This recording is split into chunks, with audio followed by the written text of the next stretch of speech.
O Diego Oliveira tá dizendo o seguinte aqui, ó. Queria dizer que admiro os três que estão na mesa e me sinto privilegiado em ser paciente do Paulo e da Roberta. O Diego. Dos beijo. Dos dois. Uhum. Aí ele tá pedindo, se possível, comente sobre a desconstrução de maus hábitos. Esse é teu. Vai lá, amor. Olha, o Di, eu vou te falar, aonde eu vou ele me manda um beijo. Ele é muito querido, é nosso paciente há algum tempo. Esse assunto é um assunto bem extenso, que a gente podia falar sobre horas aqui, falar horas a respeito de desconstrução de hábitos. Mas eu vou começar falando sobre a construção de um. Como que você constrói um hábito? Né? E vou falar no âmbito da alimentação, que é a minha praia. A gente imagina que a gente constrói, por exemplo, a vontade de comer um determinado alimento porque você comeu e ele simplesmente era gostoso. Exatamente. Como ele foi gostoso? Como? Defina gostoso. Ter uma sensação, cara, não sei definir. É bom. Você quer fazer isso de novo. Mas em que momento como você identifica que aquilo é gostoso? Por um chocolate, por exemplo, quando eu coloco na boca. Por que ele é gostoso? E é essa a questão. Então. Ele é gostoso porque ele é doce. Porque foi o primeiro alimento que você conheceu na barriga da tua mãe. Na verdade, você começa a engolir o líquido amniótico com 16 semanas. Aí você tem acesso ao leite da mãe, que também tem o paladar doce, também é doce. E aí você tem a introdução alimentar inteira construída neste paladar. Certo? De uma memória? Na verdade, você tem a construção do que é seguro. Confortável. Como que a gente não tinha muitas formas de olhar um rótulo, né, no começo de tudo. Como a gente descobria que aquele alimento era seguro e que você ia repetir aquilo e construir o hábito de acessar aquele alimento para se manter vivo. Cor, cheiro. Punha a língua. Né? Se não fosse amargo, se não fosse azedo. Se fosse doce, era muito mais provável de não ser um veneno, de você poder comer. Né? Tanto que carboidrato é a nossa fonte primária de energia. Desconstruir um hábito hoje é muito mais difícil, porque antigamente a gente tinha hábitos construídos por coisas naturais como somos, né? Por coisas que foram preparadas e construídas para que a gente pudesse acessar enquanto ser humano. Hoje a gente está em um ambiente em que os nossos hábitos são construídos por coisas que nós, seres humanos muito inteligentes, achamos um jeito de deixar muito mais gostoso, muito mais interessante, muito mais intenso, muito mais saboroso, muito maior, compre um, leve dois. Então, hoje os nossos hábitos estão sendo construídos através de também uma realidade que nós criamos, com o intuito de que você acesse aquilo inúmeras vezes.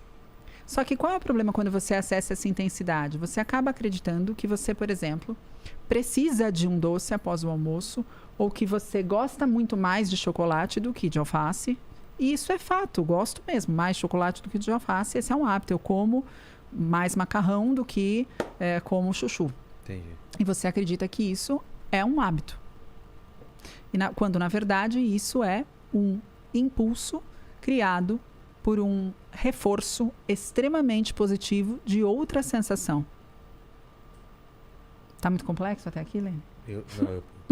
Não, tá dando. A verdade é que quando a gente quer desconstruir um hábito... Não é só... Einstein dizia que é mais fácil você quebrar um átomo do que desconstruir um hábito. É mesmo. Porque é algo que você faz repetidas vezes, com reforços positivos, com um sistema hedônico e neurotransmissores dizendo repita, repita, repita, repita. Você fez, você experienciou algo positivo, faça novamente, aquilo passa a ser um hábito. Ou eu faço mecanicamente a ponto daquilo criar uma trilha no meu cérebro e uma sinapse que eu faço automática. Eu pego isso aqui e está feita essa trilha, não preciso pensar. Né? Eu vou escovar o meu dente porque toda vez que eu como, eu escovo meu dente. E eu estou fazendo aquilo ali depois do almoço. Porque toda vez que eu almoço... Exato. Não necessariamente por uma vontade. Só que para a gente desconstruir um hábito, muitas vezes a gente precisa primeiro criar uma trilha diferente, uma saída diferente para aquela mesma necessidade. E é isso que é tão difícil, porque a pessoa precisa querer construir essa trilha diferente. Primeira coisa. E aí ela precisa manter o caminho dessa trilha por inúmeros e inúmeros dias. Da mesma forma que, naturalmente, com um impulso e um reforço muito forte, ela construiu o outro. Então, o Paulo, vamos falar de um hábito que não é alimentar. Ele acordava às 4 horas da manhã. Ele treinava todos os dias. Ele foi lá e atendeu até as 11 horas da noite. Ele fez isso por 10 anos. Ele podia estar cansado, ele podia estar... Aquilo era um hábito. Eu tenho que fazer isso. Eu acordo às 4 horas. Naturalmente aquilo acontecia. Eu treino nesse horário. E eu saio daqui quando o último paciente foi atendido. qual a sinapse que ele precisou criar, e muitas vezes a gente pretende e a gente tenta trazer para o paciente sempre que um hábito sendo construído, um novo hábito, um bom hábito sendo construído, para que ele não sofra pela construção de um anterior, né, que não é tão benéfico. Então, no caso do Paulo, a sinapse que ele criou foi uma sinapse emocional muito forte de, se eu continuar fazendo isso, as consequências daquilo podem ser dramáticas. Mas como ele criou isso? Na cabeça dele, ele estava tendo a consequência. Então o medo ajuda... Ele estava tendo a consequência. Eu não estou dormindo, olha o que está acontecendo. Aquele reforço, aquele momento aconteceu, não é que ele imaginou. É diferente você falar assim para uma pessoa, se você continuar comendo essa quantidade de açúcar, pode ser que você fique doente. É muito difícil, não está criado isso aqui. Pode ser, é uma hipótese. Agora, quando você faz algo e você vivencia um reforço, ou positivo ou negativo, tomada, pus o dedo, levei um choque. Tomada, pus um dedo, levei um choque. Não põe mais dedo na tomada. Né? Então, por isso é tão difícil construir e desconstruir hábitos. A gente depende de muitas coisas. As pessoas acreditam que a gente depende só de conhecimento. E não. Conhecimento não é meio caminho andado.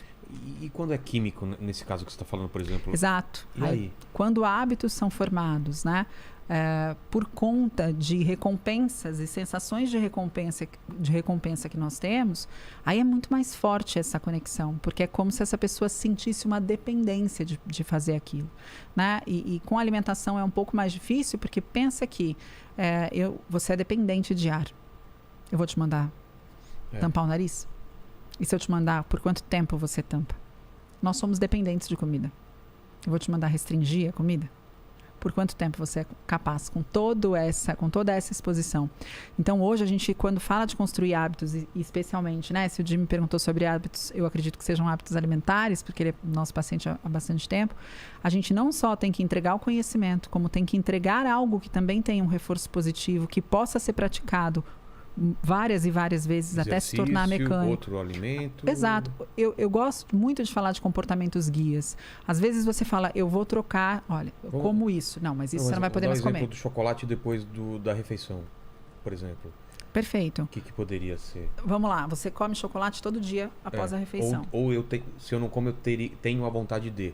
Eu só não comi porque não tinha, por exemplo. Tá, você mas tem veio aquela vontade absurda. A vontade não é hábito. Então, mas se a tiver, vontade, eu como. Então, se tiver, você vai comer. Mas qual é o hábito? Eu sempre tenho que ter um chocolate ali para comer depois do meu almoço. Isso. Né? Então, vou comer toda vez que eu almoçar, eu vou comer esse chocolate. E eu não quero mais ter esse hábito. Isso. A primeira coisa que você precisa fazer é: o que mais poderia me trazer o prazer desse chocolate? O que eu posso fazer depois do almoço que não seja comer um chocolate que substitua o prazer que eu fui buscar? Percepção. O quanto de prazer você tem comendo chocolate ou você nem sente o sabor de chocolate? Você põe na boca e engole. O quanto você se sente bem após essa ingestão? Entendi. Então, não é um caminho simples. Eu queria ter uma fórmula mágica de 5 etapas e 12 frases para dizer aqui e falar, agora você já sabe como desconstruir esse grande hábito. Mas eu dei essa volta inteira para mostrar que não é tão simples assim. Talvez para você algo funcione de uma forma que para outra pessoa não vai funcionar. A gente precisa encontrar. Primeira coisa, precisa ser forte o suficiente o fato de você acreditar. Você precisa acreditar de uma forma forte o suficiente que esse tabletinho de chocolate depois do almoço pode causar um mal muito grande. Porque senão dificilmente eu vou te convencer. Você percebe? Você precisa dormir, você precisa dormir, você precisa dormir. Ele é médico. Ele sabe que ele precisa dormir. Fundo ele sabe. Não, lá no raso ele sabe. Na superfície, muito na superfície, ele fala isso, ele repete isso todo santo dia para um paciente. Você precisa dormir. 10 ou 12 vezes. Você precisa ter qualidade de sono, tempo de sono, percebe? Ele falou para mim. Exato, Vilela, percebe? Então, olha só o quanto é forte um hábito. Mais 4 horas da manhã eu acordo para treinar e eu saio todo dia às 11 do consultório. O que seria forte o suficiente para fazer com que ele mudasse? Para uma pessoa, o que é forte o suficiente é diferente do que para outra. Né? Para ele foi forte o suficiente ele ter a sensação, embora ele não estivesse vivendo a realidade, de que aquilo ia tirar a vida dele. Mas ele teve, é como se ele tivesse recebido apenas um sinal, né? Que não teve consequências. Normalmente, o que a gente tem frente ao paciente para argumentar é: olha, isso pode te adoecer. É muito difícil trabalhar com possibilidades para uma pessoa que está fazendo algo gostoso. Então, a primeira coisa é, a primeira coisa que eu sempre falo para o meu paciente, quando ele fala, eu preciso mudar esse hábito, eu falo, por quê? Porque se você não conseguir me trazer nenhum motivo, eu não vou conseguir te convencer dos meus. A gente tem que buscar os seus. Qual o motivo que você não quer mais comer chocolate depois do almoço? Que mal ele te faz? Pré-diabetes. Você está em pré-diabetes? É. Tá. Não sei se mudou, né? Naqueles outros exames, mas eu... Estando não, em, sem dúvida. estando em pré-diabetes, você tem... Isso é o que Meu você... pai é diabético. Isso é um exame. É. Na sua vida, o que muda ser pré-diabético? Por enquanto, nada. Então, é um motivo forte para você parar de comer o chocolate? Eu acho que o motivo maior é ver meu pai diabético. E as restrições que ele tem, assim. Então, você vai pôr a restrição que ele tem hoje na sua vida. Eu tô te provocando, Não, você eu entende? sei. Tô te provocando para te mostrar o quanto é difícil não, é desconstruir difícil, um né? hábito. A verdade é que algumas pessoas, elas são mais práticas e pragmáticas e até mais desprendidas de falar, não, se isso aqui me faz mal, eu não vou mais fazer, largar e acabou. pronto. Né? Outras pessoas, elas têm tantos reforços com aquele alimento, ou muitas vezes elas simplesmente têm a crença de que elas precisam daquele alimento. Você comeu chocolate hoje depois do almoço? E agora, hein? Ele não era tão Ah, não. importante para você? Mas Mas você percebe? aquilo que eu não podia te contar, Pode me que a gente contar. foi, Tinha um chocolate? tinha... Não, mas hoje depois do almoço Não. você comeu chocolate? Ontem depois do almoço você comeu chocolate? Acho que sim. Acho que Anteontem depois do almoço você comeu Acho que chocolate? Então, você tem todas as... Você falou, não, mas eu não quero ver meu pai diabético. Eu não quero ver o que ele está tendo de restrição. Mas talvez esse não seja... Eu o consegui- medo eu é um consegui, cabo de... O que minha mulher me convenceu foi. Não, Foi todo mundo... Nossa, que medo! eu tava tentando estralar Eu falei, o pescoço. medo e ele... Eu falei, eu opa... O medo é esse cabo de guerra. A gente Perdão. acha... Eu tô por tentando muito aquele negócio tempo- do cara que tá parando de fumar e vai reduzindo. Minha mulher já me convenceu, foi pro 40% e 60%. Isso já me ajuda, porque um chocolate muito doce eu já acho, não consigo comer. Não, já ajudou. você já está fazendo. Para você, de repente, tirar um hábito assim, só com uma informação ou a base do medo não é suficiente. Olha, hein, vai acontecer alguma coisa. Se isso funcionasse, ninguém ficava doente. Olha, hein, vai acontecer alguma coisa. Opa, então se vai acontecer alguma coisa... A informação, a gente achava que era forte o suficiente para mudar o hábito de uma pessoa. Mas desconstruir... Se o hábito é teu, começa por aí. Só você vai encontrar os caminhos para desconstruí-lo. O que um profissional da saúde faz é tentar te mostrar algumas saídas. A Mari fez, por exemplo, não dá pra gente diminuir a quantidade de açúcar desse chocolate. O problema não é o doce depois do almoço, mas sim a quantidade de açúcar, o pico glicêmico que ele pode te trazer. Dá pra gente construir esse doce que você precisa depois do almoço, também coordenando o restante do seu prato, para você ter a sensação doce, mas você ter aí Uma a passagem fruta, da por exemplo. glicose.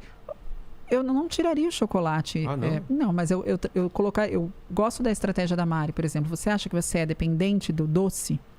Chega uma hora que você está comendo um chocolate amargo. É, E você acha que você continua dependente do doce, percebe? mas ele é ainda... É amargo. O paladar dele é amargo. E o que você falou para mim que você tinha de hábito é comer um doce depois do almoço. É.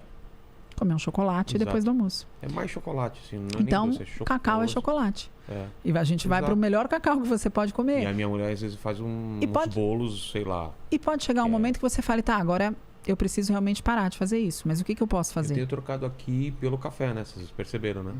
Então, tem uma Mas não série sei se de... é uma boa também, né? Se a sua questão é com a glicemia e se é reduzir, de repente, esse pico glicêmico que acontece depois da alimentação, esse café é com o quê? Com adoçante. A cara dele, ele fala com culpa. Você pode, mas porque todo não. mundo que vem aqui toma Não. café sem adoçante, né? Não, mas você não... Aí a gente oferece, quer café? Quero. Quer adoçante? Não, eu tomo puro. Eu falo, meu Deus, eu não consigo tomar puro. Mas você percebe que Muito você não tem forte. o hábito de comer açúcar, então, depois do almoço? Não. Porque o adoçante vai bem? É. Então, será que é um hábito que você precisa, que você gosta tanto, que você quer tanto? Então, assim, claro, a gente podia ficar aqui horas falando sobre isso. Entendi. Mas existem estratégias que funcionam muito bem para algumas pessoas, outras que não funcionam. Chocolate, O que por a gente exemplo. sabe na saúde, chocolate, por exemplo, é te ensinar a comer numa menor. Não. Eu ia perguntar se você tem uma experiência de algum paciente com Tenho. chocolate e ele conseguiu tirar. Tenho, muitos, por quê? muitos. Mas dá uns Na verdade, exemplos. O que eles fizeram? Trocando, na verdade, a crença que ele tinha. Por exemplo, eu tinha uma paciente que falava pra mim, não tem como, tá? Você me tira tudo, você só não me tira um chocolate ao leite depois do almoço, eu É quero uma meio barra e eu isso, gosto. é. Ela tinha a marca certa do Não, chocolate às que ela vezes, gostava. quando eu escrevo, principalmente, eu não sei se é por causa da coisa cerebral, de você estar muito naquilo, no seu livro, assim, de madrugada, eu saía pra ir até um supermercado aberto pra pegar um chocolate, porque, putz, eu precisava de alguma coisa. Ou pelo menos achava que precisava, nesse nível. Será que você Então- não tava com fome também? Não era fome. Era, sei lá, era o lance do doce, não sei. Não era fome, não. Porque quando você passa muito tempo sem comer e você tá trabalhando, Vilela... Não, porque você tinha começa outras a coisas saber que eu às poderia vezes não é- criticar, assim. não é- Poderia ter umas outras coisas. Não é era o só lance do o doce, mas é a sensação que aquele doce te traz, que você foi exatamente, buscar. é isso, é isso. Né? É a sensação isso. que aquele doce te Alguma traz. coisa acontece no cérebro, não sei, que É a sensação, é a recompensa. dá um boost, né? É a recompensa. É aquela sensação de recompensa que o doce te traz. Agora, por exemplo, eu tinha uma paciente que ela falava, não, eu não consigo, isso você não vai conseguir. Eu falei, tudo bem, então a gente só vai comer de uma forma diferente. Você come 100 gramas de chocolate, a gente vai chegar a 20. Tá. E Ela comia bastante? Ela comia uma barra de chocolate Por depois dia. do almoço. Tá. E aí a gente foi tentando com atividades, mas é uma atividade que a gente chama de mindful eating, que é a percepção dela comer o chocolate, porque percebe quando eu perguntei, você comeu chocolate? Você falou, nem lembro. É um negócio que vai tão natural. Será que você estava começa- lá? Será que você sentiu esse Não. prazer? Será que você sentiu esse gosto? Será que você passou bastante tempo com o chocolate? Ele ficou na tua boca ou no seu estômago direto? Porque sua vontade é do prazer. O prazer está nessa sensação da degustação, da palatabilidade, do sabor, do receptor doce, levando o sinal doce para o seu cérebro. Se isso tudo não está acontecendo, talvez você acredite que você precisa de uma quantidade de chocolate que você não precisa. E com ela a gente fez uma atividade que ela tinha que sentar e fazer uma atividade de mindful eating, que é uma atividade que tem todo um passo a passo de como comer o chocolate presente com o chocolate. E eu falei, mas você tem que fazer todo dia, tá? Depois do almoço e depois do jantar. No 15º dia ela falou, não aguento mais, não consigo sentir o cheiro de chocolate. Que? Porque aquilo não era mais, eu tô indo lá comer meu chocolate, eu vou me permitir comer meu Sim. chocolate. Eu tenho que fazer uma atividade com chocolate, eu tenho que passar o chocolate tanto tempo na boca. Eu não quero isso aqui. Não dá mais a resposta que eu queria. Isso. Então, para cada um, existe uma forma diferente da gente reconstruir. Os seres humanos são muito diferentes. Eu falo que a gente nunca viveu uma época tão grande dos gurus, né? E eu falo que esse guru ele tem que vir muito de longe, como um apóstolo que vem de outra cidade, né? Para que ele tenha credibilidade. Porque se você conviver com ele, você fala, poxa, mas o cara não está fazendo nada que ele fala que é para eu fazer, né? E a fórmula que ele vendeu para mim, né? Ele está vendendo para o outro, e as nossas experiências foram outras. Como você construiu esse hábito é a primeira pergunta. Então é uma pergunta, o Dili me fez uma pergunta assim, deixa eu acabar com a raça da Roberta nesse podcast, fazer uma pergunta que ela vai demorar 1h30 para responder, e todo mundo vai falar, cala a boca, Roberta, já deu. A verdade é que, antes de eu saber como desconstruir um hábito, eu preciso entender como você construiu ele. Ele usou até mau hábito, né? Não sei se essa palavra é certa. Então, mas para eu entender como você construiu o seu mau hábito, por exemplo... Mal é um julgamento. É um julgamento do né? mal, do bom, Hábito, né? hábito. Mas Hábito um é hábito, hábito, exato. Como você quer se livrar de um hábito, então me conta como você construiu ele. Eu preciso entender o caminho que você fez para chegar lá, para a gente desconstruir esse caminho.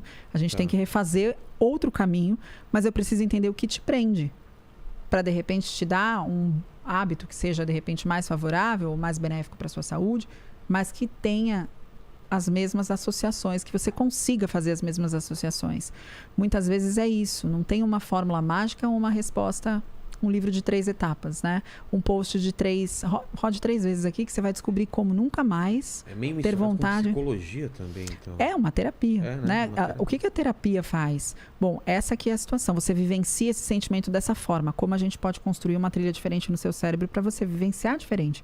Como eu posso te entregar ferramentas para você enxergar isso diferente? Entendi. Da mesma forma, né? O comportamento alimentar, embora tenha um alimento envolvido no meio, nada mais é do que um comportamento. Aí a gente fala de Skinner, Pavlov, behaviorismo e Total. vai por... Eu sou Pavlov total, que negócio da... Toca o sino, velho. Toca o sininho. Tipo, acabou, eu falo...